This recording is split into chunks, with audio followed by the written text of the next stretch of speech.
Bonsoir à toutes et à tous. Ravi de vous retrouver pour cette édition spéciale. Ce soir, nous braquons nos projecteurs sur le gouvernement de Los Santos.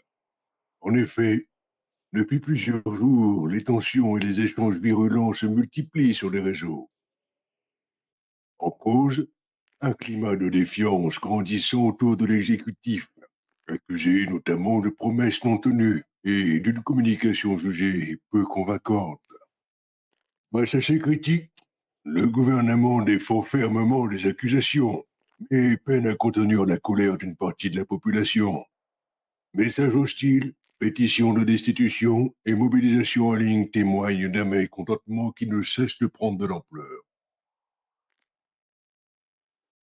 Pour mieux comprendre cette situation, notre équipe s'est rendue sur le terrain afin d'analyser les motivations et les actions des citoyens mobilisés. Alors que la contestation grandit dans Los Santos et que de nombreux citoyens critiquent ouvertement le gouverneur sur les réseaux sociaux, certaines voix anonymes vont plus loin en évoquant des informations sensibles. Inconnu du grand public, notre équipe a rencontré l'un d'eux, Punisher, qui a accepté de témoigner face caméra à condition de rester anonyme et d'utiliser une voix modifiée. Quelles sont vos motivations lors de ces messages que vous postez sur Birdie? Parce que les citoyens de cette île se rendent compte que ce ne sont que des moutons, qu'ils se réveillent, que le pouvoir appartient au peuple et non à des dirigeants. Êtes-vous contre le SAFR? L'institution en elle-même ne m'a rien fait. Les membres qui la composent, oui. Trahir sa nation pour aller défendre une autre nation n'est pas quelque chose de très cohérent, comme j'ai pu le dire. Que pensez-vous de la pétition qui circule actuellement en ville pour la destitution du gouverneur? Je vois que certains ne sont plus des moutons, sont devenus des chiens de berger. Avez-vous un message à faire passer à la population de San Andreas? Cette pétition est la seule voie légale qui peut être encourue pour destituer un gouvernement, ainsi que son gouverneur. Si celle-ci atteint le nombre de voix nécessaires et qu'elle est envoyée au département de justice, un référendum sera mis en place. Votez, mais votez bien. Sachez que si vous votez pour cette destitution, vous n'aurez fait que écouter la voix du peuple. Si vous votez contre, vous aurez fait que écouter la voix du peuple. Il n'y a pas de bonne ou de mauvaise réponse. Et si vous avez des demandes particulières, vous vous sentez rejeté par ce gouverneur, faites-lui comprendre en le destituant. Ne suivez pas les gens comme tels des moutons. Soyez vous autres aussi des chiens de berger. Ah oui, dernière chose. Monsieur Arturo, il s'amuse à m'envoyer des messages sur Twitter, sur Birdie, pardon, et dire que je suis un US Marshal. Vous vous trompez. Je ne suis pas US Marshal.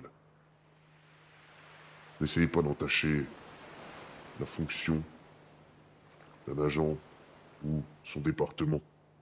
J'agis en tant que citoyen. Arrêtez de parler des différentes fonctions qu'il peut y avoir dans cette ville. Ça aurait changé quoi si j'étais un membre du SAFR, ou un membre du SAST, ou un membre du DOJ, ou même un membre du gouvernement?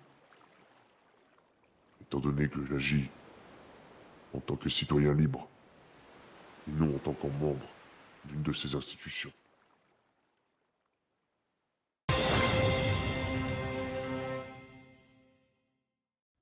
Chers citoyens et chères citoyennes de San Andreas, une interruption spéciale pour une information importante. La pétition en circulation dans notre ville a atteint désormais le nombre de signatures requis pour soumettre officiellement la demande de destitution du gouverneur. Les citoyens sont invités à se rendre le 1er avril 2026 au bureau de vote, situé dans le hall du DOJ, ouvert de 7 heures à minuit, pour exprimer leur choix. Si 50% des voix sont en faveur, le gouverneur sera directement destitué. Sinon, il conservera ses fonctions. Restez à l'écoute pour plus de détails et les résultats dès la fermeture des bureaux.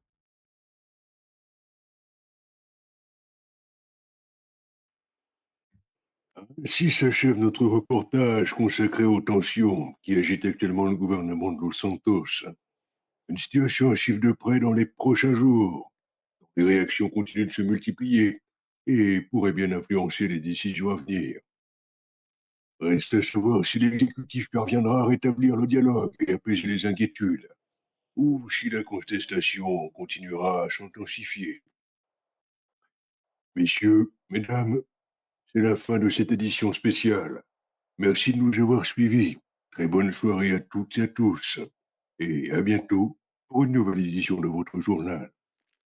God bless.